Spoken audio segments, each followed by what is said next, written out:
Thanks, Cam. Well, for some, the idea of gluten-free is a fad diet, but for others, it's a vital way of life. And with celiac disease on the rise, it's a condition we need to know more about. It's something that's affecting more and more children, and it makes food choices difficult. So joining me today, we've got Sue Black and Penny Delsberger. They're going to give us some tips for gluten-free kids party. Now, I can start with you, Sue. Yeah. You have celiac disease, and so does your daughter. That's right. How difficult does it make it?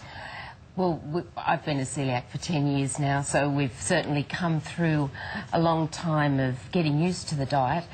And shopping for gluten-free food was quite difficult in the past, but now it's just amazing. The products that are available to us are incredible.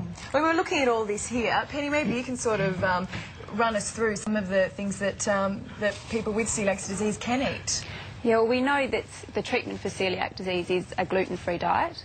Gluten's in wheat, rye, barley and oats. So it's a matter of avoiding those grains and the ingredients derived from them.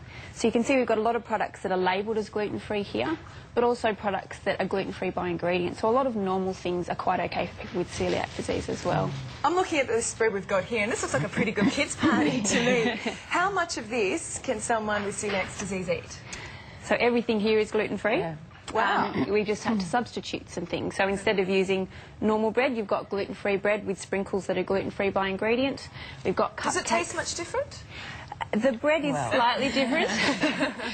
It does take a little bit to get used to, but certainly you'll find a pretty good substitute for most things nowadays. Mind you, if you put hundreds and thousands on it, yeah. Everything's going to taste good with that on it. You're right. That's right. What else have we got? Well, all of the cakes here and the chocolate crackles and the honey joys are made with gluten-free products.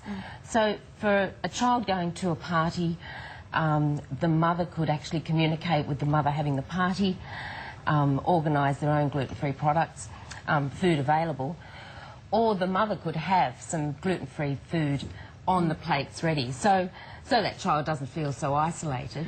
You could put the gluten-free food on yellow plates just so the child knows that they could have that food.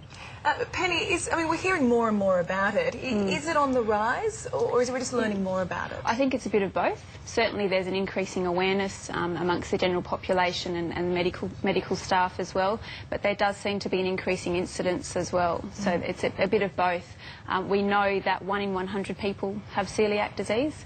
The concerning thing is that 75% of those are not diagnosed. So there's a lot of children and adults that have this condition that don't know it, which is a real concern.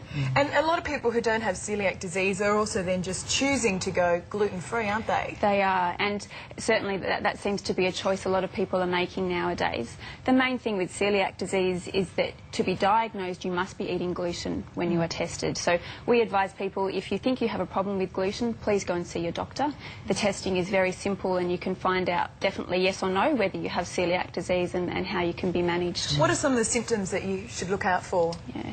So the problem with celiac disease is the symptoms are really broad. So you could have sort of general gastrointestinal symptoms, your nausea, your vomiting, diarrhoea, constipation, all the way through to just feeling a bit tired, having anemia, those sorts of things. So they're so broad, which is why I think it goes undiagnosed a lot of the time. So anything like that, you just need to go and see your doctor and make sure you find out whether you have it or not, for sure. Well, if I was a kid with celiac disease, I reckon I'd be pretty happy to be at this party. And you know who I reckon would also like to be here? Layla McKinnon, who's just gone gluten-free at the moment. So there you go. We can tell her what she's missing out on. We'll take a grab bag of goodies for her. Thank you very much there, Ali. Now, new sport and weather coming right up.